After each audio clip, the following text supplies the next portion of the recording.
بسم الله والحمد لله رب العالمين والصلاة والسلام على رسوله الأمين وعلى أهله وصحبه أجمعين. Mes frères et sœurs, salam alaykum wa rahmatullahi wa barakatuh. Dans cet épisode, on va voir une histoire d'amour. L'histoire d'amour de Suhayla et Farouk. Leur histoire, elle se déroule pendant le califat de Abdelaziz, le 5e calife, à l'époque où la finance islamique, elle s'était très bien développée. Et il n'y avait pas une seule personne de pauvre. Suhayla et Farouk, ils s'aimaient énormément. À peine 3 mois après leur mariage, il y a eu l'appel au djihad. Et Farouk, il devait partir pour combattre. Alors, il a dit à Suhayla, voilà 300 dirhams pour que tu puisses tenir pendant ces 3 mois. Dans la maison, Farouk, il avait des économies de côté, environ 3000 dirhams. Et 3000 dirhams, c'est vraiment une somme énorme pour l'époque. Pour vous donner un petit aperçu, aujourd'hui, ça fera environ 2 400 000 euros. 2 400 000 euros. Et il lui dit à Suhayla, touche pas cet argent jusqu'à ce que je revienne, c'est une amana. Et je reviens dans 3 mois, Inch'Allah. Donc, 3 mois sont passés, 6 mois sont passés, et toujours pas de Farouk à l'horizon. 9 mois sont passés, et Suhayla donne naissance à un petit garçon. Et toujours aucun signe de Farouk. 1 an est passé, 1 an et demi, 2 ans. 2 ans et demi sont passés, et là, il y a un homme qui revient du champ de bataille et qui dit à Suhayla, Farouk est mort. Maintenant, elle sait que Farouk est mort. Au bout de 2 ans et demi. À ce moment, elle décide d'ouvrir le coffre des 3000 dirhams et de se servir. Subhanallah, pendant 2 ans et demi, elle s'est débrouillée avec 300 dirhams et elle a obéi à son mari. Ça, c'est une épouse pieuse. 3 ans sont passés et elle s'occupait de son petit garçon. Elle utilisait cet argent pour payer ses études et son éducation islamique. Tout ça, ça se passe à Médine. Au bout de 30 ans, Suhayla, elle pensait toujours à Farouk, parce qu'il s'aimait énormément. Elle se disait, Farouk, mon héros, il est mort en martyr, quel grand homme, etc., etc. Et quand il était parti pour le djihad, il s'est retourné 2 fois pour la regarder. Et là, Suhayla, elle l'a poussé en dehors de la maison, et elle lui a dit, crains Allah, va chercher le paradis, ne t'inquiète pas pour moi, je te retrouverai là-bas, Inch'Allah. Elle l'a poussé en dehors de la maison, et il est parti. Regarde le genre de femme, subhanallah. Donc, 30 ans après, imaginez Médine. On s'envole de Médine. Google Maps, on parcourt la terre à l'autre bout du monde et on arrive aux frontières de la Chine, dans les campements musulmans qui défendaient le pays. En plein milieu de la nuit, les soldats musulmans dorment et parmi eux, un homme qui monte la garde. Cet homme, il regarde le ciel, les étoiles, il se met dans une ambiance romantique et il commence à réfléchir. Et il se rappelle d'une femme qu'il avait, une femme qu'il aimait énormément. Alors, il commence à se demander comment elle va, qu'est-ce qui s'est passé, est-ce qu'elle s'est remariée, est-ce qu'elle est morte, est-ce qu'elle est partie vivre dans un autre pays, etc., etc. Et il commence à devenir fou.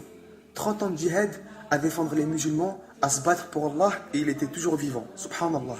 Et cet homme, au bout du monde, sur les frontières de la Chine, c'était qui? C'était Farouk. Il était toujours vivant. Quand il a goûté au djihad, il ne pouvait plus s'arrêter de combattre pour Allah, ça y est. Donc, il ne pouvait plus retourner chez lui. À l'autre bout du monde, il commence à penser à Suhayla. Il commence à devenir fou à force de penser, de se poser 1 milliard de questions. Ma femme ceci, ma femme cela, imagine ci, imagine ça. C'en était trop. Le matin, il va voir son commandant. Il prend sa permission pour retourner à Médine. Il monte sur son cheval et il galope comme le vent. Imagine, subhanallah, de la Chine, il est parti de la Chine. Plus il s'approche de Médine, plus son cœur y bat. Plus il s'approche de Médine, plus il se pose des questions qui le rendent fou. Et il galope, il passe par les Perses, il prend des routes, des chemins, il remonte l'Irak, il continue, et il s'approche de plus en plus de Médine. Et là il se dit, et si elle était morte? Si elle s'était remariée? Alors, il accélère encore plus. Ça y est, il arrive enfin à Médine. Il va enfin pouvoir voir sa femme. Mais avant de devenir fou, à cause de l'amour qu'il éprouvait pour sa femme, il s'est rappelé la sunna du prophète, car c'était un homme pieux avant tout. Il décide d'aller donc prier ces 2 unités de prière à la mosquée du prophète, car il revient d'un voyage. Et c'est la sunna. Donc, il prie ces 2 unités de prière et il voit que c'est bientôt l'heure du Asr. Donc, il décide d'attendre l'adhan, de prier l'Asr et de rentrer chez lui. Pendant qu'il attend l'adhan, il voit dans la mosquée plein de savants de Médine, avec du monde assis autour d'eux dans chaque coin de la mosquée. Dans chaque coin de la mosquée, il y avait un savant qui donnait des cours. Et au temps du Khalif Abdelaziz, la science, elle était vraiment au top niveau. Masha'Allah. Parmi tous ces savants qui brillaient de par leur science, il y en avait un, subhanallah, on aurait vraiment dit une lumière vivante. C'était Cheikh Abdurrahman, le plus grand savant de l'époque. Et il avait une science extraordinaire et une éloquence incroyable. Donc, il y a eu l'Éden, la prière du Asr. Ensuite, Farouk, il se dirige chez lui. Il commence à courir, il n'en peut plus. Et à peine arrivé devant la maison, il voit un autre homme qui va y rentrer. Alors, il se demande qu'est-ce qui se passe. Il commence à stresser et il sait très bien que les Arabes, ils étaient connus pour leur jalousie. Alors l'homme qui est devant la maison, il lui dit « Hé toi !» Il l'attrape par le col et Farouk, il lui dit « Mais c'est ma maison !» L'autre, il lui dit « Non, c'est ma maison !» Alors ils commencent à se battre. Et les gens de la ville, ils arrivent en masse pour voir ce qui se passe. Et ils disent à Farouk « Laisse-le tranquille toi, c'est sa maison !» Et Farouk, il leur dit « Non, je suis Farouk, ceci est ma maison !» Et à l'intérieur de la maison, il y avait une femme âgée. Et elle entend cette voix et elle se dit « Non, c'est pas lui, c'est pas possible. » Alors elle se couvre, elle sort et elle le voit. Et elle dit « Laissez-le tranquille, c'est Farouk, c'est mon mari, il était parti au djihad il y a 30 ans et il vient à peine de rentrer. » Alors les gens ont commencé à pleurer parce qu'ils réalisaient ce qui est en train de se passer. Et Farouk et Souhaïla, ils se sont jetés dans les bras l'un de l'autre, puis ils sont rentrés à l'intérieur. Ils ont pleuré, discuté, rigolé, 30 ans d'absence, t'imagines? Il y en avait des choses à se dire. Et Souhaïla, il lui dit « Oh Farouk, je suis plus aussi belle et jeune qu'avant. » Et Farouk, il lui dit « Pour moi, tu es toujours la plus belle femme du monde. » Pourquoi? Parce qu'il avait aimé sa piété et non sa beauté. Et après avoir bien rigolé, etc., ils reprennent un peu leurs esprits. Et là, Farouk, il lui dit « Dis-moi Souhaïla, tu sais, avant de partir, j'avais laissé un coffre avec 3000 dirhams. Qu'est-ce que t'en as fait? 2 millions d'euros. T'imagines? Tu les oublies pas comme ça, 2 millions d'euros. » Alors Souhaïla, elle lui dit « Farouk, est-ce que t'es parti à la mosquée? » Et elle savait très bien que Farouk, il était parti à la mosquée parce qu'elle connaissait son mari et elle savait que son mari, c'était un homme pieux. Et Farouk, il lui dit « Oui, pourquoi ?» Alors elle lui dit « T'as pas remarqué quelque chose de nouveau depuis ton départ ?» Il lui dit « Si, la mosquée, subhanallah, elle est remplie de savants incroyables. Les temps ont changé, la science s'est vraiment répandue. » Et Souhaïla, il lui dit « T'as remarqué un savant en particulier ?» Il lui dit « Bien sûr, il rayonnait de lumière parmi tous les savants. C'était le plus lumineux. » Alors elle lui dit « Qu'est-ce que tu donnerais pour être cet homme ?» Il lui dit « Je donnerais n'importe quoi pour avoir autant de science que lui. » Et elle lui dit « Tu donnerais même 3000 dirhams pour ça ?» Il lui dit « Oui, sans hésiter. » Alors elle lui dit « Et si c'était ton fils, tu donnerais autant ?» Il lui dit « Je donnerais même plus. » Alors elle lui dit « C'est ton fils, Abdurrahman. »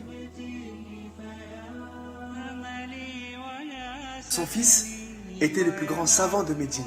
Parce que sa mère, elle avait dépensé la totalité des 3000 dirhams pour l'éducation religieuse de son fils. 2 millions d'euros. Au lieu d'aller faire les marchés et se faire plaisir bien comme il faut, elle a décidé d'investir dans l'éducation de son fils. 2 millions d'euros. Et nous, qu'est-ce qu'on a dépensé pour l'islam aujourd'hui? Rien. Après ça, Farouk, il est devenu fou. Il est sorti en criant partout « Cheikh Abdurrahman est mon fils! Cheikh Abdurrahman est mon fils! Je suis Farouk! Où est Cheikh Abdurrahman ?» Et quand Abdurrahman il lui a dit « Je suis Cheikh Abdurrahman », Farouk, il s'est rendu compte que son fils, c'était qui? C'était l'homme avec qui il était en train de se battre devant la maison. Subhanallah. Ils se sont pris dans les bras et ils se sont embrassés. Alors bien sûr, tout le monde n'arrêtait pas de pleurer à cause de l'émotion. Et il y avait un homme dans la foule qui pleurait aussi. Et cet homme, il avait tenté de séparer Farouk et son fils au début quand ils se battaient devant la maison. Cet homme, c'était qui? Cet homme, c'était le grand imam Malik de l'une des 4 écoles de l'islam. Et qu'est-ce qu'il faisait là, l'imam Malik? Eh ben, l'imam Malik, en plein milieu de cette foule, c'était l'élève du cheikh Abdurrahman, le fils de Farouk. هذا ما أعلم والله أعلم وأعلم سبحانك اللهم وبحمدك أشهد أن لا إله إلا أنت أستغفرك وأتوب إليك والسلام عليكم ورحمة الله وبركاته.